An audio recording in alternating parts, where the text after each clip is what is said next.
El secretario íntimo, de George Sand. 1. En una hermosa mañana marchaba lentamente por el camino que va de Lyon a Avignon un joven de buen aspecto.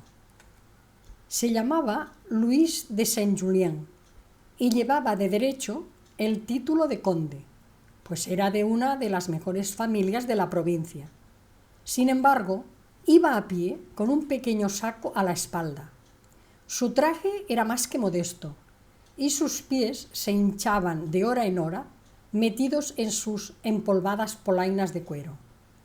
Este joven, educado en el campo por un cura bueno y caritativo, era honrado, tenía talento y bastante instrucción para aspirar a la plaza de preceptor, bibliotecario o secretario íntimo. Tenía buenas cualidades y casi podríamos decir virtudes, pero en cambio no estaba exento de defectos, aunque no tenía vicio alguno. Era bueno y romántico, pero orgulloso, desconfiado y susceptible como todos aquellos que no tienen experiencia de la vida ni conocimiento del mundo. Si este rápido bosquejo de su carácter no es bastante para excitar el interés del lector, de seguro se interesarán por él mis lectoras cuando sepan que tiene hermosos ojos, manos blancas, dientes más blancos aún y rizados cabellos negros. ¿Por qué vagaba a pie aquel joven? En apariencia, al menos, no tenía medios para ir en coche. ¿De dónde venía? Ya lo diremos a su tiempo. ¿A dónde iba? Él mismo no lo sabía. Su pasado y su porvenir se podían resumir, sin embargo, en pocas palabras.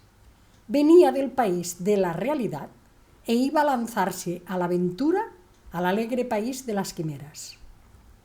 En los 8 días que llevaba de camino, había sufrido heroicamente la fatiga, el sol, el polvo y el espanto insuperable que va siempre triste y silencioso tras las huellas de un hombre sin dinero. Pero una rozadura en el tobillo le forzó a sentarse al borde del camino, cerca de una casilla donde habían establecido recientemente un relevo de postas. Hacía un momento que estaba allí descansando, cuando vio pasar una berlina de viaje, seguida de una calesa y de una silla de postas, que parecía conducir la servidumbre o la familia de algún personaje de alto rango.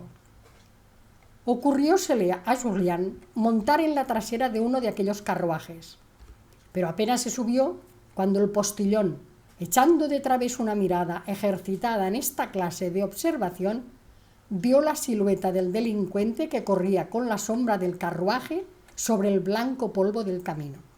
Se paró al momento y le mandó imperiosamente que bajase del carruaje. Saint-Julien saltó a tierra ligeramente y se dirigió a las personas que estaban en el carruaje, creyendo en su honrada confianza que solo un postillón grosero podía desoír su petición. Pero las 2 personas que ocupaban el carruaje eran una lectora y un mayordomo, gentes esencialmente altaneras por su estado, y se la negaron con impertinencia. «Sois unos lacayos insolentes», exclamó Saint-Julien lleno de cólera, «y merecéis ir en la trasera de los coches de las personas distinguidas». Saint-Julien hablaba en voz alta y fuerte. El camino era montuoso y los 3 carruajes marchaban lentamente y sin ruido sobre una arena fina y caliente. La voz de Julien y la del postillón, que le insultaba por complacer a los viajeros de la silla de postas, fueron oídos de la persona que ocupaba la berlina. Sacó la cabeza por la portezuela para mirar lo que pasaba detrás de ella, y Saint-Julien ve con gozo infantil el busto más bello de mujer que jamás se haya imaginado. Pero apenas tuvo tiempo de admirarla, pues desde que ella le miró, el joven bajó tímidamente los ojos. Entonces, esta mujer tan hermosa, dirigiéndose al postillón y a sus criados con fuerte voz de contralto y con acento extranjero, les reprendió agriamente e interpelando con familiaridad al joven viajero. «Ven acá, muchacho», le dijo, «sube al pescante de mi coche y deja un rinconcito para mi perrita blanca. Vamos, despáchate y guarda tus cumplimientos y tus reverencias para otro día. San Julián, extenuado de fatiga y de emoción, subió al pescante, colocó a la perrita sobre sus rodillas y el carruaje partió a galope. En el relevo siguiente, San Julián se bajó, temiendo abusar del permiso que le habían concedido y mezclándose con los postillones, los caballos y los mendigos que rodean siempre una parada de postas, pudo contemplar a su placer a la bella viajera. Esta no se ocupaba ya de él y regañaba a sus lacayos con tono medio serio, medio jocoso. Julián no había visto en su vida persona más extraña. Era alta, esbelta, sus hombros anchos y desarrollados, su cuello blanco y varonil. Aparentaba tener unos 30 años, pero tal vez no tendría más que 25. Era una mujer un poco fatigada, pero su palidez, sus mejillas algo delgadas y el círculo azulado que rodeaba sus grandes ojos negros le daban una expresión de voluntad pensativa, de inteligencia y de firmeza melancólica. Sus facciones, de líneas purísimas, podían competir con los camafeos más perfectos de la antigüedad. La riqueza y la coquetería de su traje de viaje asombraron menos a Julien que sus extrañas maneras. Parecía ser de un genio vivo y de buen fondo, pues arrojaba el dinero a los pobres a manos llenas. Llevaba consigo en su propio coche a otras 2 personas, que San Julien no se ocupó en mirar, tan absorto estaba en la contemplación de la desconocida viajera. En el momento de volver a partir, se inclinó de nuevo y buscando a San Julien con la mirada, vio que se aproximaba con el sombrero en la mano para despedirse. «¿Qué es eso?», le dijo. «¿Te quedas aquí?». «Señora», respondió Julien, «voy a Aviñón, pero tenía...». «Pues bien, allí te dejaré yo antes de que sea de noche», le dijo con su voz varonil. «Vamos, sube otra vez». Llegaron, en efecto, antes de la noche. 1000 veces tuvo intención San Julien de echar una mirada furtiva dentro del coche, en donde solo con volverse podía ver su interior. Pero no se atrevió, pues comprendía que hubiera sido una curiosidad grosera. Solamente lo que hacía era bajarse en todos los relevos para poder mirar con disimulo a la bella viajera, examinar sus facciones, escuchar sus palabras, escudriñar su conducta afectando un aire indiferente y distraído, pues no quería dirigir ninguna pregunta para satisfacer su curiosidad a sus criados. Permanecía en grande ansiedad. Al ver el contraste de su carácter, mezcla de altivez y franqueza, y se dirigía a sí mismo estas preguntas. ¿Es una reina o una cortesana? ¿Cómo saberlo? ¿Qué me importa? ¿Por qué me intereso tanto por una mujer que he visto hoy por vez primera y que no volveré a ver ya mañana? La viajera y su séquito entraron con gran estrépito en la principal hostería de Aviñón. San Julien se apresuró a bajarse de su asiento a fin de marcharse vivamente y de no parecer un mendigo parásito. Pero a la vista del posadero y de sus ayudantes, que corrían al encuentro de la viajera, se paró, encadenado por una invencible curiosidad, y oyó estas palabras que le quitaron un enorme peso de encima del corazón. «Esperaba usted y creo que quedará contenta». San Julien, tranquilo sobre su penosa conjetura, se resolvió a hacer su primera locura. En lugar de ir a buscar, como otras veces, un hospedaje oscuro y frugal en un extremo de la ciudad, pidió un cuarto en el mismo hotel que la princesa, a fin de volverla a ver, aunque no fuese más que un instante, y a riesgo de gastar más dinero en un día que en el resto de su viaje. Todos en la hostería la agasajaban, pues le creían del séquito de la princesa, y los ricos son venerados en todas las posadas del mundo. Después de haberse arreglado y aseado un poco, bajó a sentarse en uno de los bancos del patio, no apartando la vista de la ventana por donde creía iba a asomarse la princesa. En efecto, abriéronse las ventanas y 2 personas colocaron un sillón y una banqueta al balcón, y la princesa fue a extenderse negligentemente en el primero, fumando un cigarrillo de papel perfumado, mientras que un hombrecillo flaco y empolvado trajo una silla, se sentó a su lado y, desplegando lentamente un papel, empezó a leer con tono respetuoso una Gaceta italiana. sin dejar de fumar los cigarrillos que ya encendidos le presentaba una camarera que por la elegancia de su traje hubiera San Julien tomado por una marquesa, la Alteza Ultramontana le dirigió una mirada que le hizo ruborizarse hasta lo blanco de los ojos. Después se volvió hacia la camarera y, sin miramiento por los pulmones del abate, que leía hasta perder el aliento: «Gineta, ¿ese es el muchacho que encontramos esta mañana en el camino?», preguntó. «Sí, Alteza». «¿Ha cambiado de traje?». «Alteza, me parece que sí». «¿Vive aquí?». «Así parece, Alteza». «¿Por qué os paráis, abate?». «Porque creí que su Alteza no se dignaba oír la lectura de los periódicos». «¿Qué os importa?». El abate continuó su lectura. La princesa pidió alguna cosa a la camarera, pues ésta vino con un anteojo. La princesa echó los gemelos a Julien. Este, como ya hemos dicho, era de una hermosura delicada e interesante. Pálido por la fatiga y el pesar, su fisonomía expresaba una lánguida ternura. La princesa devolvió los gemelos a Gineta, diciéndole: «Non è troppo brutto». Volvió a mirarle luego, con aire de satisfacción. El abate seguía leyendo. San Julien no había podido más que sacar de su saco de viaje una blusa de cutí, un pantalón blanco y una fina camisa. Pero esta blusa, sujeta al talle, dibujaba un talle delgado y esbelto como el de una mujer. Su camisa abierta dejaba ver un cuello de nieve medio oculto por sus largos cabellos negros. Una gorreta de terciopelo negro, puesta a un lado, le daba aire de paje enamorado y poeta.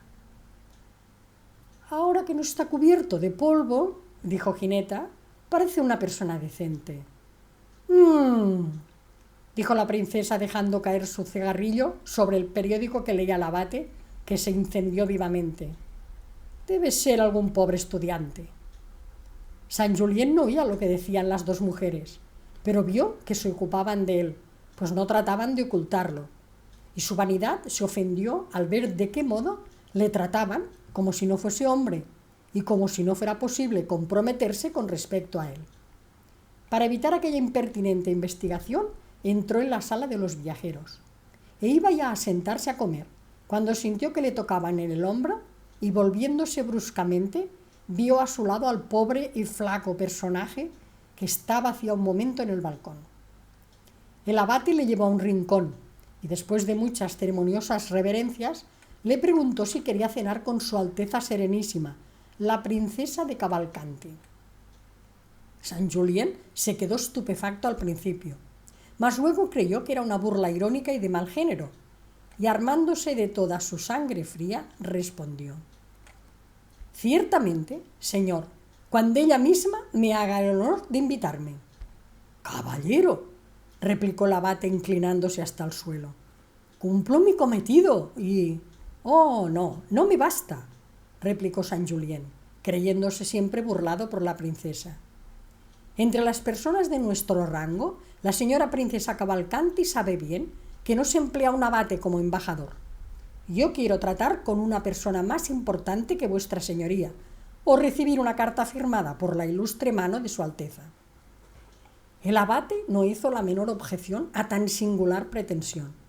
Su rostro no expresó la menor observación personal sobre la negociación que desempeñaba.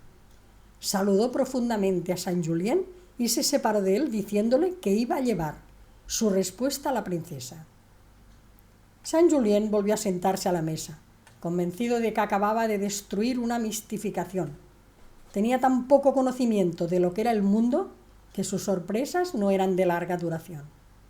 «Parece», se decía a sí mismo, «que estas cosas suceden en la sociedad». Había vuelto a caer en su habitual gravedad cuando salió de ella, a consecuencia de oír pronunciar confusamente al extremo de la mesa el nombre de Cavalcanti. «¿Caballero?», dijo dirigiéndose a un comisionista que a su lado tenía. «¿Quién es la princesa Cavalcanti?». «Bah», dijo el comisionista acariciando su rubio bigote con el aire desdeñoso de un hombre que todo lo sabe en este mundo. «¿La princesa Quintilia Cavalcanti? Maldito lo que de ella me ocupo. Una princesa como otra cualquiera. raza italiana cruzada de alemana. Ella rica y la hicieron unirse a no sé qué principillo de Austria, que ha consentido en obtener su fortuna aun cuando ella no lleve su nombre. Esto es frecuente en Italia. Yo he estado allí y es un país que conozco como las palmas de mis manos. La princesa viene ahora de París y regresa a sus estados, que consisten en un principado eslavo que puede producir muy bien 1.000.000 de renta. Vaya una gran cosa.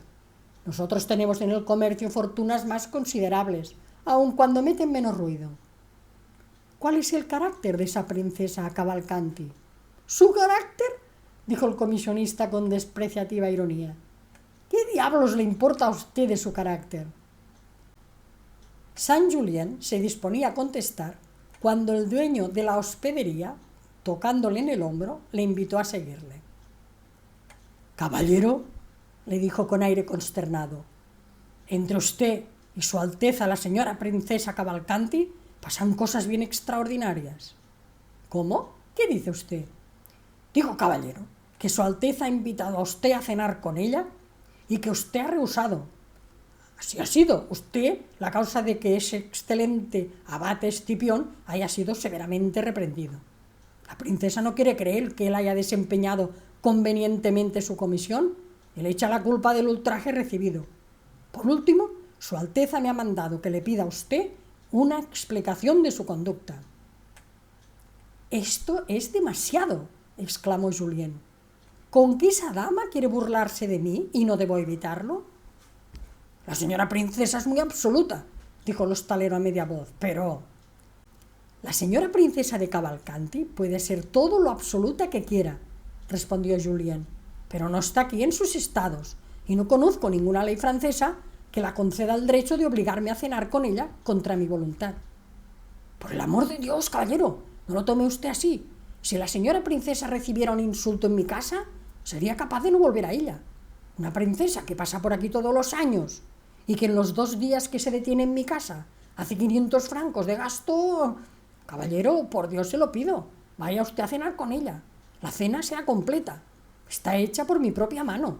Hay faisanes trufados que el mismo rey de Francia no desdeñaría. Helados que... Vaya, déjeme usted en paz». «¿Verdaderamente?», dijo el hostalero con aire consternado y cruzando las 2 manos sobre su grueso abdomen. «Que no sé cómo está el mundo. He aquí un joven que rehúsa cenar con la princesa más hermosa de la tierra por temor de que se burlen de él. ¡Ah! Si la señora princesa supiera que esta es la causa de vuestra negativa, sí que podría decir con razón que los franceses son ridículos». «Bien mirado», se dijo Julien. «Yo soy un tonto en desconfiar así. Después de todo, aunque intentaran burlarse de mí, también puedo yo tomar la revancha». «Pues bien», dijo al hostalero, «vaya usted a presentar mis excusas a la señora princesa y dígale que obedezco sus órdenes». «Bendito sea Dios», exclamó el hostalero, «no tendrá usted de qué arrepentirse. A usted a comer las mejores truchas de Vaucluse». Y partió rápidamente loco de alegría. Saint Julien, queriendo darle tiempo para que desempeñara su comisión, volvió al comedor. Entonces reparó en un hombre alto, pálido, de hermosa presencia, que vagaba alrededor de las mesas y que parecía cuidarse tan solo de las conversaciones de los demás. Saint Julien pensó que era un polizonte, pues aun cuando nunca había visto ninguno, como era tan desconfiado, tomaba a cualquier curioso por un espía. Nadie, sin embargo, tenía menos aspecto de espía que el individuo en cuestión. Era reposado, melancólico, distraído y hasta parecía dotado de cierta candidez. En el momento que pasó al lado de Saint Julien, pronunció entre dientes el nombre de Quintilia Cavalcanti. Después volvió alrededor de la mesa y empezó a hacer preguntas sobre la princesa. «¿A fe mía, caballero?», respondió la persona a quien se había dirigido. «Yo no podría decirle a usted nada de particular, pero puedo preguntarle a ese joven que está cerca de la estufa, pues es uno de sus criados».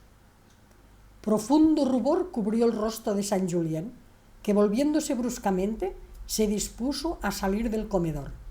Pero el caballero pálido, con singular insistencia, le detuvo de un brazo y, saludándole con una política concedida sin duda a la necesidad, le dijo: «Caballero, ¿tendría usted la bondad de decirme si la princesa Cavalcanti viene directamente de París?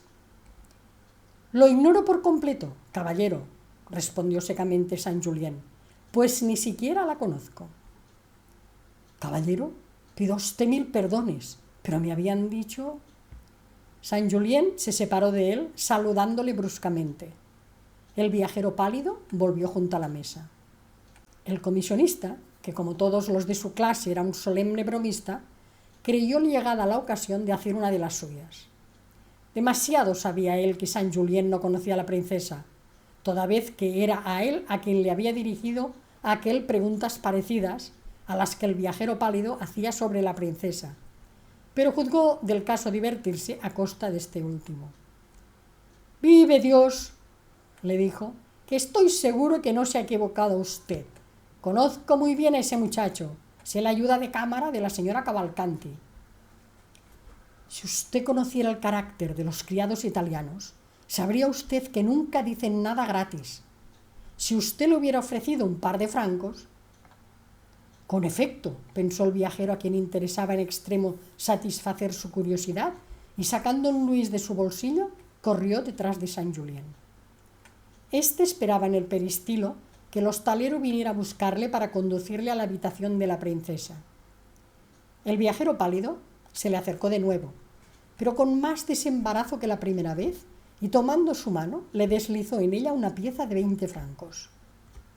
Saint-Julien, que no comprendía nada de esto, tomó el dinero y lo miraba teniendo su mano abierta y extendida con la actitud de un hombre estupefacto.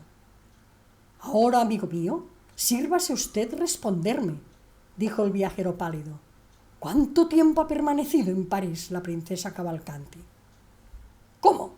¿Todavía?», exclamó furioso Julien, arrojando al suelo la moneda de oro. «Decididamente, estas gentes están locas con su princesa Cavalcanti». Y rápidamente se dirigió al patio, faltándole poco, tal era su rabia, para abandonar aquella casa, en la cual creía que todo el mundo estaba de acuerdo para burlarse de él. En este momento, el hostalero le tomó por el brazo, diciéndolo con apresurado tono: «Venga usted, caballero, todo está arreglado. El abate ha recibido una reprimenda y la princesa le está usted esperando». 2. En el momento de entrar en la habitación de la princesa, Saint-Julien recobró ese aplomo que llegamos a conseguir cuando las circunstancias han desalojado a nuestra timidez de sus últimas trincheras. Apretó la hebilla de su cinturón, colocó su gorra en una mano, alisó con la otra sus cabellos y entró completamente resuelto a sentarse, con su blusa de cutí, a la mesa de la señora Cavalcanti, ya fuese princesa o actriz. Se hallaba ésta paseando por su habitación y hablando con sus compañeros de viaje. Así que vio a Saint-Julien, dio 2 pasos hacia él y le dijo: «Vamos, caballero, que se ha hecho usted bien de rogar. ¿Teme usted por ventura comprometer su nobleza sentándose a nuestra mesa? No hay ninguna que no tenga su principio, caballero, y me parece que la de usted...»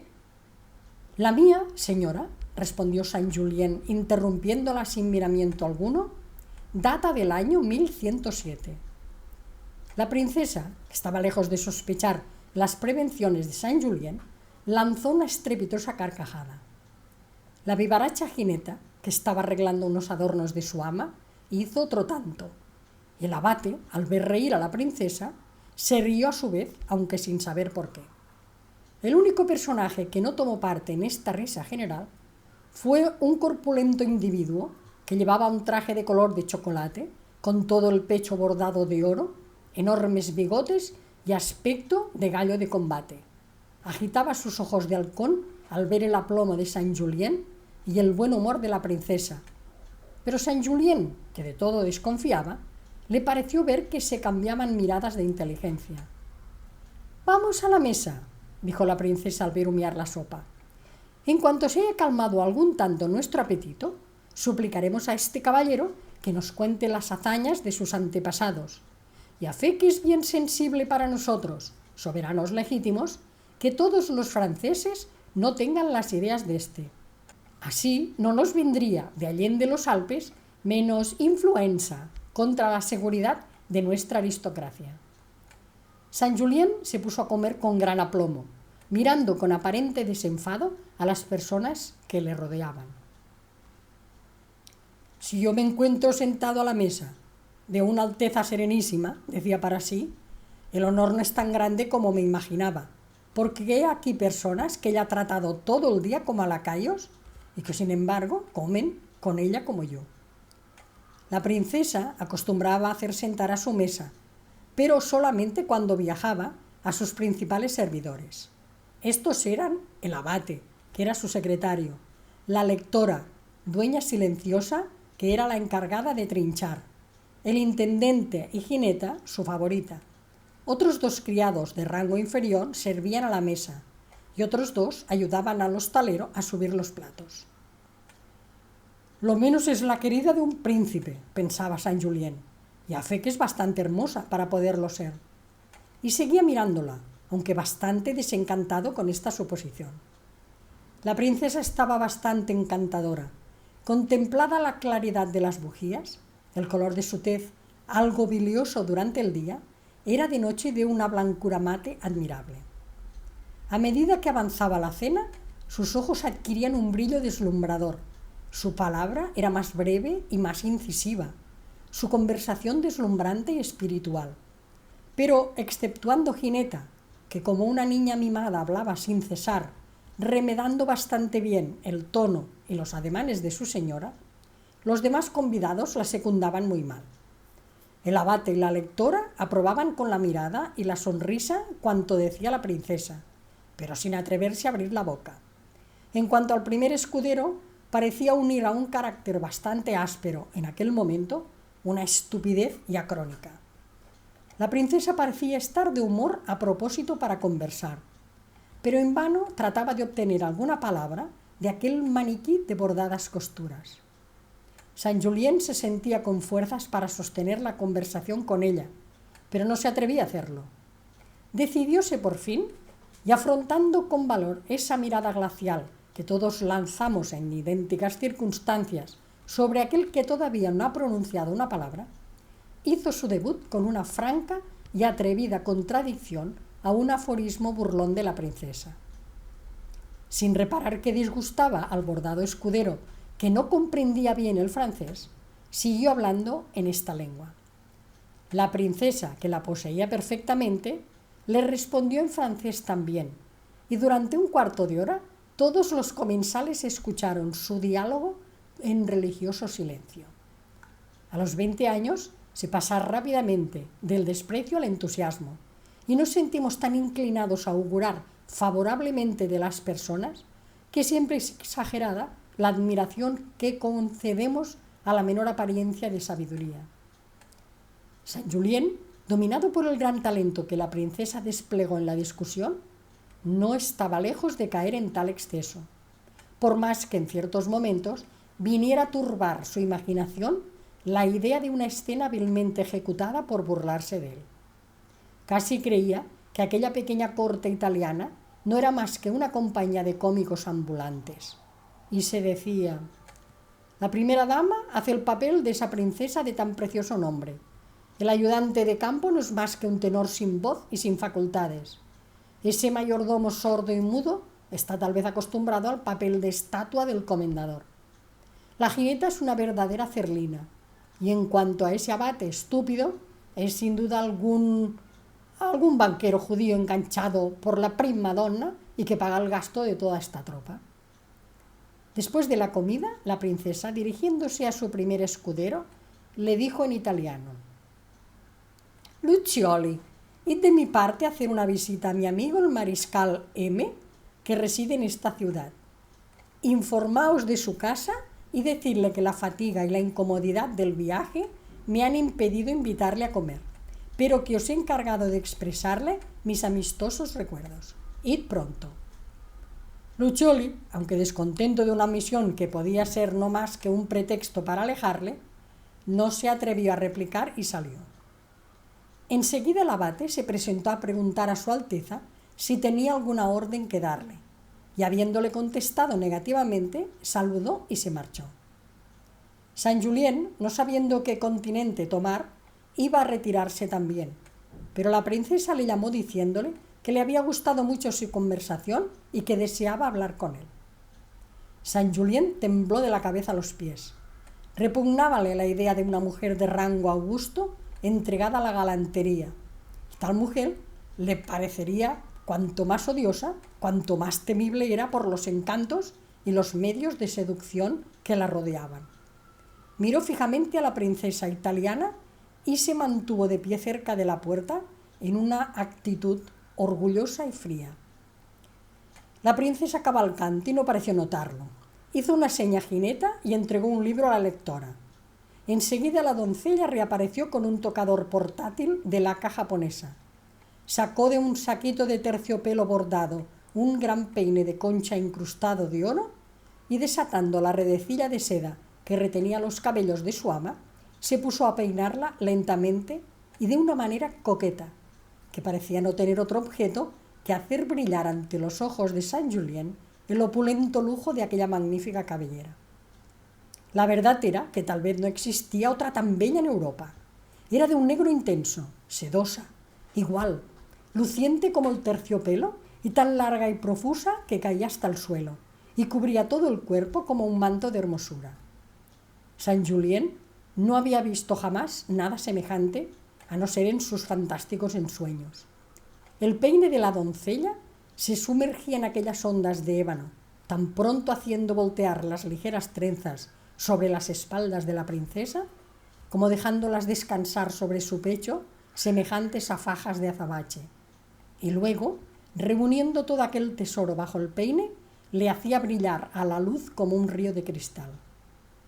Con su túnica de damasco amarillo bordada de oro, su jubón y sus calzones de muselina blanca, su faja de seda rodeada a la cintura y cayendo hasta las rodillas, con sus babuchas bordadas, sus anchas mangas perdidas y su cabellera flotante, la hermosa Quintilia parecía una princesa griega. Máxima o Aída no hubiesen sido nombres demasiado poéticos para aquella belleza oriental del tipo más puro. Durante este tocado inútil y voluptuoso, la dueña leía y la princesa parecía no escuchar, ocupada en dar brillo a sus uñas, enjugándolas luego con un rico paño de batista guarnecido de encajes. Saint Julien no podía mirarla sin una admiración que en vano trataba de combatir. Para conjurar aquel encanto hubiese querido escuchar la lectura, pero se leía un libro en alemán y no entendía una palabra. «Juanillo», le dijo la princesa sin mirarle, «¿comprendéis eso?»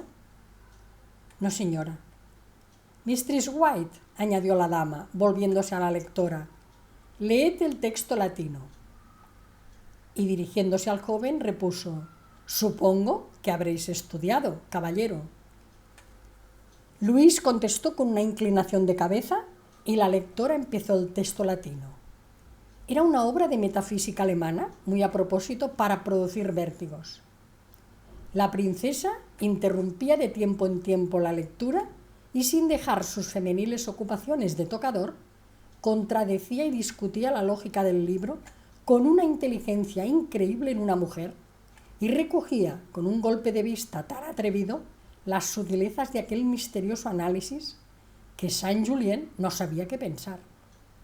Invitado a dar su opinión sobre los ensueños del ascético alemán, desplegó todo su corto saber, pero comprendió muy pronto que era muy poca cosa en comparación del de Madame Cavalcanti.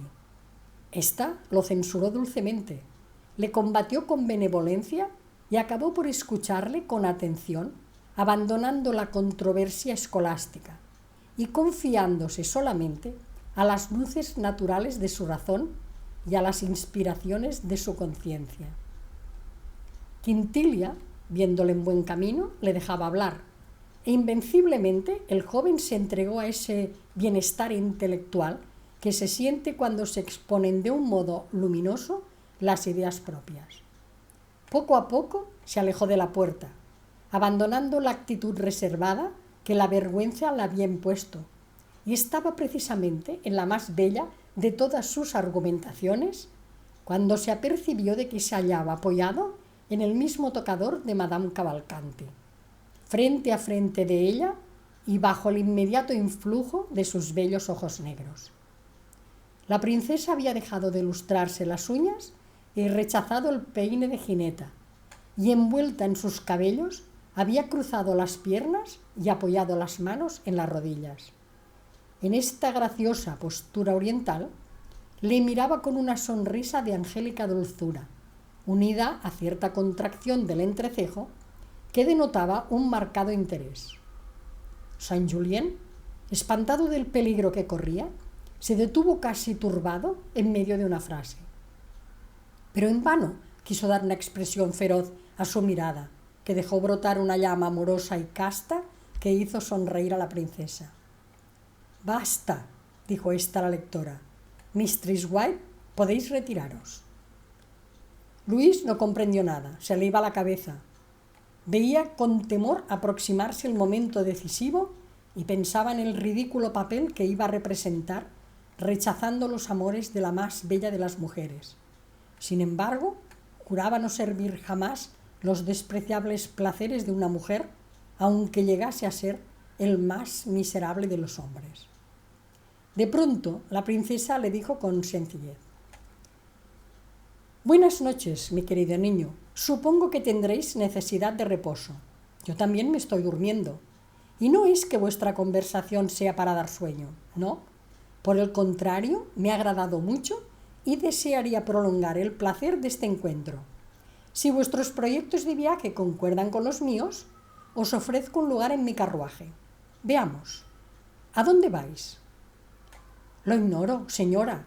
Soy un aventurero sin fortuna y sin asilo, pero por miserable que sea, nunca consentiré en estar a cargo de otra persona». «Lo creo», dijo la princesa con una bondad grave, «pero entre dos personas que se estiman puede haber un cambio de servicios, honrado y provechoso para los dos. Vos tenéis talento y yo necesito los talentos de otro. Podemos sernos útiles mutuamente. Venid a verme mañana temprano. Es posible que no nos separemos tan pronto después de habernos entendido tan bien». Y diciendo estas palabras, tendió su mano al joven y le estrechó la diestra con la digna familiaridad de una gran dama. Al bajar la escalera, Saint-Julien oyó los cerrojos de la puerta que se cerraba detrás de él. «Vamos», se dijo, «soy un loco y un necio. Madame Cavalcanti es la más bella, la más noble, la mejor de las mujeres». Habéis escuchado las primeras páginas de El secretario íntimo, de George Sand, traducción de El Vizconde de San Javier.